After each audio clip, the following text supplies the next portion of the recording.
अरे भाई तू मजदूर है? हाँ साहब मजदूर है मजदूर है। चल 800 रुपया दे देंगे। चलिए सर। अरे मजदूर 1000 देंगे, चल मेरे साथ चल।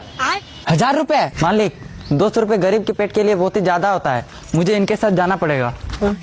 ठीक है भाई देख ले, मेरे घर में सब लड़के ही काम कर रहे थे, सोचे कि लड़का को रख लेंगे।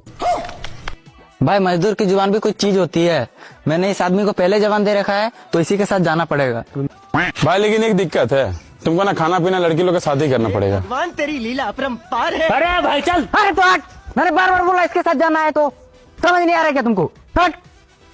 भाई एक दिक्कत और है, वहाँ पे सारी लड़कियां हैं, अगर सब मिलकर तुम्हें छेड़ेंगी तो फिर मुझे मत बोलना। अरे भाई बात तो सुन ले भाई। आठ लौड़ा, पहले बता रहे तुम दूर हो जान से, देख नहीं रहा इसके साथ मेरा डील हो रहा है? हाँ? समझ नहीं रहा है क्या तुम? मारेंगे अभी मर जाएगा। ए भाई अरे हमको बता, लेके चलना भाई लोकेशन। ए भाई प्लीज प्लीज भैया। भाई और एक दिक्कत है, मेरे पास एक ही बाइक है और शाम में छुट्टी होने के बाद सारी लड़कियों को तुम्हें छोड़ने जाना पड़ेगा। अरे भाई तू फिर आ गया, ये देख नहीं रहा मेरे इसके साथ डील चल रहा है। अरे यार हमको लेके चलो ना।